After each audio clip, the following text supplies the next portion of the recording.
Nearly 23 million Americans who had COVID now have long COVID. This means they have COVID-related symptoms more than 3 months after recovering from COVID-19.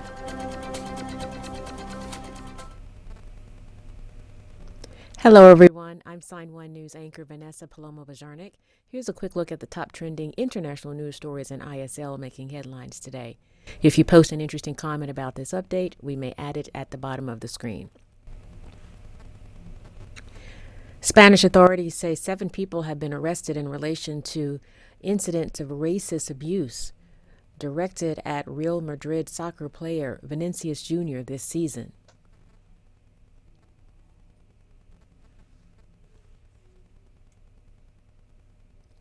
According to police, 4 young men were taken into custody for allegedly hanging an effigy of the Real Madrid player off a bridge in January. 3 others were arrested on suspicion of being involved in racist insults aimed at Vinicius at a game against Valencia.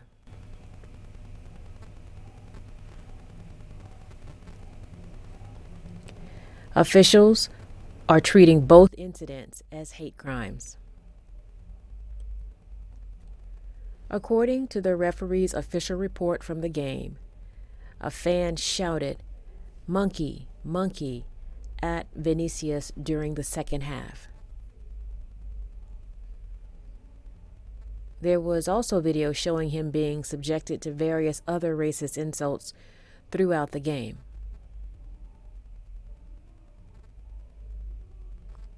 Many members of the football community have mobilized around him with support and calls for action. Brazil's president also pledged solidarity with Vinicius Jr. The lights at Brazil's iconic Christ the Redeemer went out as a sign of solidarity with Vinicius Jr.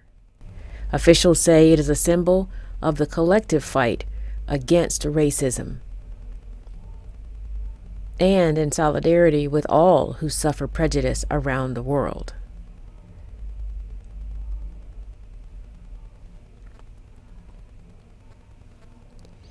The most wanted fugitive accused in the Rwandan genocide of 1994 has been arrested in South Africa.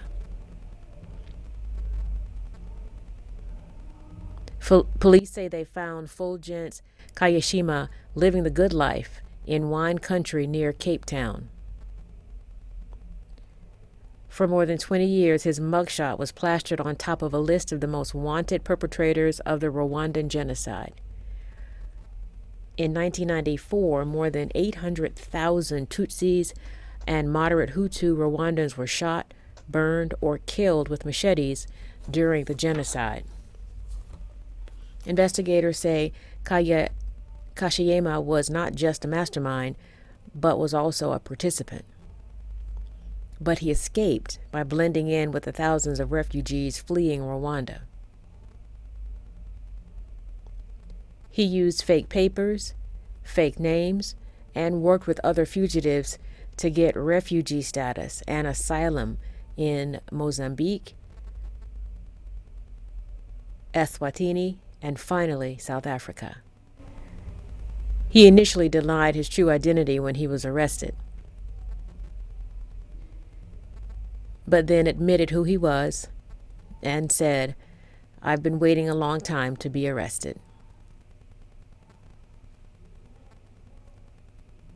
According to authorities in South Africa, a man in his 30s was arrested in connection with opening of a door while an Asiana Airlines plane was still in flight.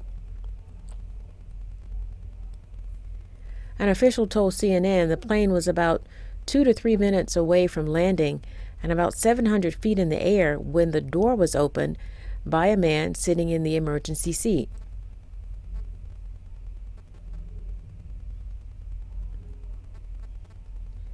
Video circulating on social media shows strong gusts of wind blowing in the airplane after the door was opened.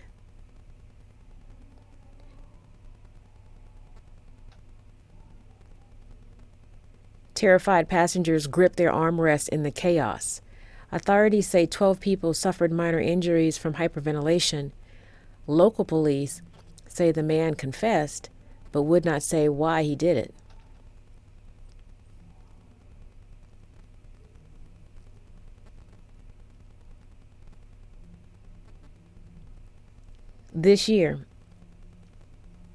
This month marks 16 years since 3-year-old Madeleine McCann was reported missing. Madeleine disappeared in 2007 from the apartment where she and her family were vacationing in the small fishing village of Praia da Luz, Portugal. A year ago, a suspect, who authorities say was a well-known rapist and pedophile, was finally named in the case. But he has not been officially charged. Now, 16 years later, a new search is taking place in Portugal, near the Arade Dam. That's about 30 miles from where the British child was last seen.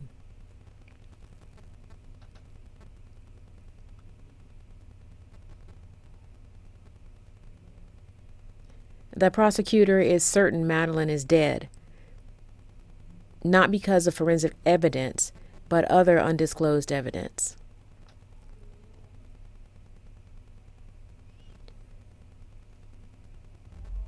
Investigators are searching a defined area based on information they have from German investigators.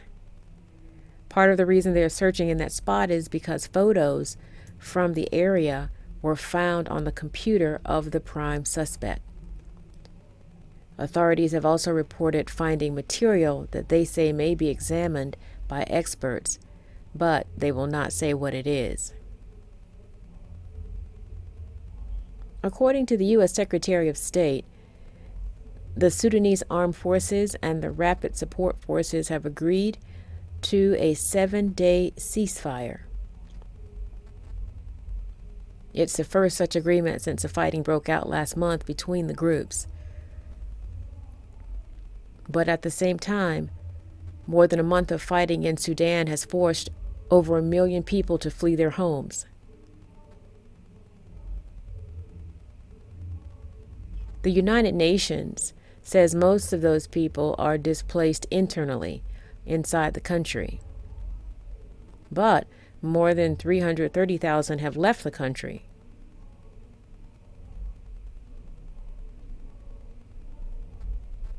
Egypt has received the most, over 150,000 people, and Chad follows with around 90,000 people. Now that there's a ceasefire, officials say that will allow humanitarian groups to help people with medical attention and other needs.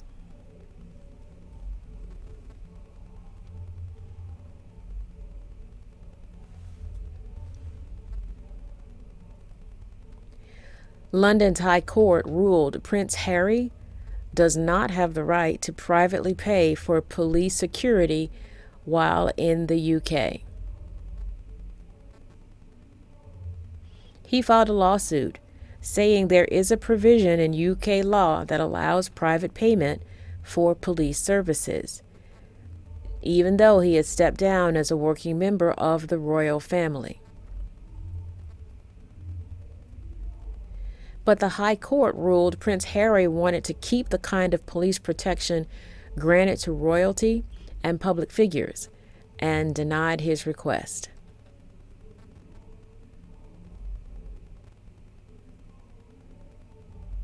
According to the prince, private security firms cannot match the services of the UK police.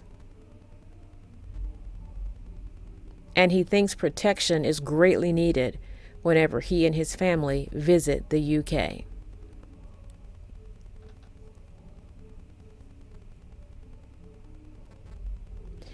"10 years ago, a Dutch man named Gert Jan Oskam was left paralyzed after a tragic motorcycle accident. But now he's learning to walk again, thanks to a breakthrough in neurological technology. A team of experts implanted a brain-spine interface into his body, creating a direct link between the brain and the spine. The device tracks the brain's intentions to move, then transmits the signals to an external device which stimulates his muscles. Oscom says he can walk about 300 feet using the device, but he still requires help to perform some activities. He says he always believed walking again was possible, and now he's doing it. Wow. Sign1News will be broadcasting international news updates in ISL every Sunday.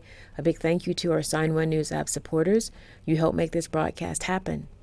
You can download the Sign1News app by heading to the App Store or Google Play Store on your smartphone. And you can also watch on Apple TV, Amazon, and Roku.